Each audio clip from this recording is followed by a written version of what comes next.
माता शबरी की कथा। बात भगवान राम के जन्म से पहले की है, जब भील आदिवासी कबीले के मुखिया अज के घर बेटी पैदा हुई थी। उसका एक नाम श्रमणा और दूसरा नाम शबरी रखा गया। शबरी की माँ इंदुमती उसे खूब प्यार करती थी। बचपन से ही शबरी पशु पक्षियों की भाषा समझकर उनसे बातें करती और जब शबरी की माँ उसे देखती तो कुछ समझ नहीं पाती थी। कुछ समय बाद एक पंडित ने शबरी के परिवार को बताया कि वो आगे चलकर सन्यासी बन सकती है। इस बात का पता चलते ही शबरी के पिता ने उसका रिश्ता तय कर दिया। जैसे ही शादी का दिन नज़दीक आया, शबरी के घर वालों ने खूब सारी बकरियां और अन्य जानवर घर के पास लाकर बांध दिए। एक दिन शबरी की माँ जब उसके बाल बना रही थी तो उसने माँ से पूछा, इतने सारे जानवर हमारे घर क्यों लाए गए हैं? माँ ने जवाब दिया, बेटी तुम्हारा विवाह होने वाला है, इसलिए हम लोगों ने इनका इंतजाम बलि के लिए किया है। तुम्हारी शादी के दिन ही बलि प्रथा होगी और फिर उनसे स्वादिष्ट भोजन बनाकर सबको परोसा जाएगा। यह सब सुनकर शबरी दुखी हो गई। काफ़ी देर तक शबरी ने उन जानवरों को आज़ाद करने के बारे में सोचा। सोचते सोचते शबरी के मन में हुआ कि अगर ये जानवर यहाँ नहीं होंगे तो इनकी बलि रुक सकती है। ऐसा नहीं हुआ तो मेरे घर से कहीं चले जाने पर ही यह बलि रुकेगी। जब मैं ही नहीं रहूँगी तब न विवाह होगा और न ही बलि प्रथा। इससे मासूम जानवर बच जाएंगे। इसी सोच के साथ जानवरों को रखी गई जगह पर शबरी पहुंची। उसने सोचा कि उन्हें खोल देती हूँ, लेकिन वो ऐसा नहीं कर पाई। उसके बाद शबरी जंगल की तरफ भागने लगी। भागते भागते शबरी ऋष्यमुख पर्वत पर पहुँच गई, जहाँ करीब 10,000 ऋषि रहा करते थे। शबरी को लगा कि वो भी इसी जंगल में किसी तरह ऋषि मुनियों की सेवा करके अपना जीवन जी लेगी। वो चुपचाप उसी जंगल में एक हिस्से में किसी तरह से रहने लगी। शबरी रोज़ाना ऋषि मुनियों की झोंपड़ी में आगे झाड़ू लगाती और हवन के लिए लकड़ियाँ भी लाकर रख देती। ऋषि मुनियों को समझ नहीं आ रहा था कि जंगल में उनके काम अपने आप कैसे हो रहे हैं। एक दिन शबरी को किसी ऋषि ने देख लिया। उसे देखते ही उसका परिचय पूछा। जैसे ही शबरी ने बताया कि वो भील आदिवासी परिवार से संबंध रखती है तो उसे ऋषियों ने खूब डांट लगाई। शबरी को इस बात का बिल्कुल भी पता नहीं था कि उसकी जाति छोटी है और उसे ऋषियों द्वारा जाति की बजाय अपमान सहन करना पड़ेगा। इतना सब होने के बाद भी शबरी हर ऋषि मुनि के दरवाजे पहुंचती और उनके आंगन में झाड़ू लगाकर उनसे गुरु दीक्षा देने के लिए कहती। हर कोई शबरी को उसकी जाति की वजह से अपने आश्रम से भगा देता था। ऐसा होते होते काफ़ी समय बीत गया। उसके बाद शबरी मतंग ऋषि की कुटिया में पहुंची।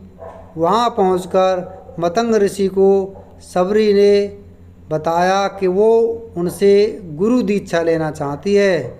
उन्होंने खुशी खुशी उसे अपने गुरुकुल में रहने दिया और भगवान से जुड़ा ज्ञान देते रहे।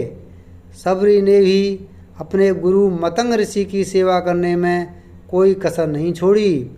वो गुरुकुल के भी सारे काम करती थी। शबरी से खुश होकर मतंग ऋषि ने उसे बेटी मान लिया था। समय के साथ मतंग ऋषि का शरीर बूढ़ा हो गया। उन्होंने एक दिन शबरी को अपने पास बुलाया और कहा, बेटी मैं अपना देह त्यागना चाह रहा हूँ। बहुत साल हो गए इस शरीर में रहते रहते। शबरी ने दुखी मन से कहा, आपके ही सहारे मैं इस जंगल में रह पाई हूँ। आप ही चले जाएंगे तो मैं जी कर क्या करूँगी। आप अपने संग मुझे भी ले जाइए, मैं भी देह त्याग दूँगी। मतंग ऋषि ने जवाब दिया, बेटी तुम्हें चिंता करने की ज़रूरत नहीं है, राम तुम्हारी चिंता करेंगे और ध्यान भी रखेंगे। शबरी ने राम का नाम सुनते ही उसके बाद पूछा, वो कौन हैं और उन्हें मैं किस तरह से ढूंढूंगी। मतंग ऋषि ने बताया, राम कोई और नहीं भगवान हैं। वो तुम्हें सारे अच्छे कर्मों का फल देंगे। तुम्हें उन्हें ढूंढने की कोई ज़रूरत नहीं है। वो एक दिन खुद तुम्हें खोजते हुए इस कुटिया में आएंगे और तुम्हें उनके हाथों ही मोक्ष मिलेगा। तब तक तुम इसी आश्रम में रहो। इतना कहते ही मतंग ऋषि ने अपना शरीर त्याग दिया। सबरी के मन में मतंग ऋषि के जाने के बाद से एक ही बात थी कि भगवान राम स्वयं उससे मिलने आएंगे। वो रोज़ भगवान राम से मिलने के लिए बाग से अच्छे अच्छे फूल लाकर पूजा आश्रम सजाती और भगवान के लिए बेर तोड़ कर लाती। भगवान के लिए बेर चुनते हुए सबरी उन्हें चख लेती थी ताकि भगवान वो सिर्फ मीठे बेर ही दे। रोज़ाना सबरी इसी तरह भगवान के दर्शन की आस में फूल और बेर इकट्ठा करती रहती थी। इसी तरह इंतज़ार में कई साल बीत गए। सबरी का शरीर एकदम वृद्ध हो गया। एक दिन आश्रम के पास के ही तालाब में सबरी पानी लेने के लिए गई। तभी पास के ही एक ऋषि ने उसे अछूत कहते हुए वहाँ से भागने के लिए कहा और एक पत्थर मार दिया। वो पत्थर जब सबरी को लगा तो उसे चोट लगी और खून बहने लगा। बहते हुए खून की एक बूंद उसी तालाब के पानी में गिर गई। तभी पूरा तालाब का पानी खून में बदल गया। ये सब होता देखकर ऋषि ने सबरी को ही डांटा और कहा कि पापिन, तुम्हारी वजह से पूरा पानी खराब हो गया। रोज़ ऋषि उस पानी को साफ करने के लिए अपनी कई तरह की विद्याओं का इस्तेमाल करते। कई सारे जतन करने के बाद भी कुछ नहीं हुआ। फिर उन्होंने गंगा जैसी कई पवित्र नदियों का जल भी उस तालाब में डाला, फिर भी तालाब का पानी साफ नहीं हो पाया और वो खून जैसा ही रहा। कई सालों तक तालाब के पानी को साफ करने की कोशिश के बाद भी कुछ काम नहीं आया। तो ऋषि ने थक कर सब कुछ छोड़ दिया। इस घटना के कई सालों के बाद भगवान राम अपनी पत्नी सीता के हरण के बाद उन्हें ढूंढते हुए उसी तालाब के पास पहुँचे। ऋषि मुनियों ने उन्हें पहचान लिया।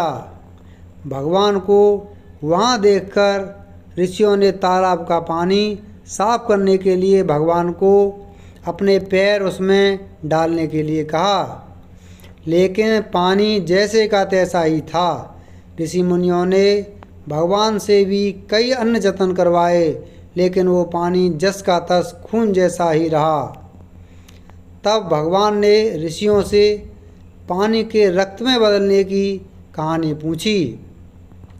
तब ऋषि ने सबरी को पत्थर मारने वाली सारी बात बता दी। उसके बाद कहा कि वो महिला ही अपवित्र है, छोटी जाति की है, इसलिए ये सब हुआ है। उसी वक्त भगवान राम ने कहा, ये सब आप लोगों के खराब वचनों से हुआ है। सबरी को इस तरह से शब्द बोलकर आप लोगों ने उसे नहीं बल्कि मेरे दिल को घायल किया है।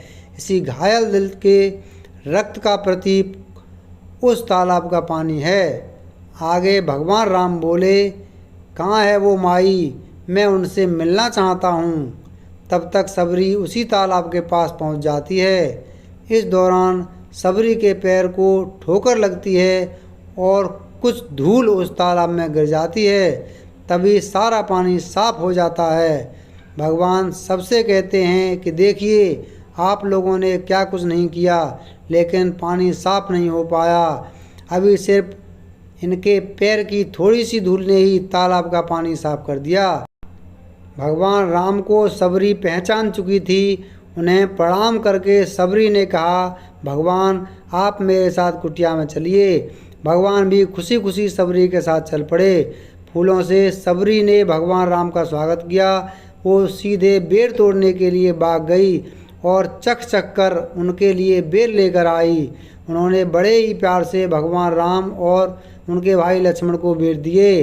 भगवान राम ने भी उतने ही प्यार से उन बेर को खाना शुरू किया। तभी बेर देखकर मुँह बनाते हुए लक्ष्मण ने कहा, भैया ये बेर झूठे हैं, इन्हें आप कैसे खा सकते हैं। भगवान ने जवाब दिया, लक्ष्मण ये झूठे नहीं बल्कि बहुत मीठे हैं। सबरी माई हम सबके लिए ये बहुत प्यार से तोड़कर लाई है। इतना कहकर भगवान राम प्यार से उन बेर को खाने लगे। भगवान ने जाते हुए सबरी माई से कहा, आप मुझसे जो चाहें वो मांग सकती हैं। सबरी ने उन्हें कहा, मतंग ऋषि के कहने पर मैं आज तक सिर्फ आपके दर्शन के लिए जी रही थी। अब आप मुझे मोक्ष प्रदान कीजिए, मैं अपना शरीर आपके सामने ही त्यागूंगी। उसी क्षण सबरी ने अपना शरीर त्याग दिया। भगवान राम ने अपने हाथों से उनका अंतिम संस्कार किया और सीता माँ की खोज में आगे बढ़ गए। इस तरह से ऋषि मतंग की बात सच साबित हुई और सबरी को भगवान राम के दर्शन भी हुए।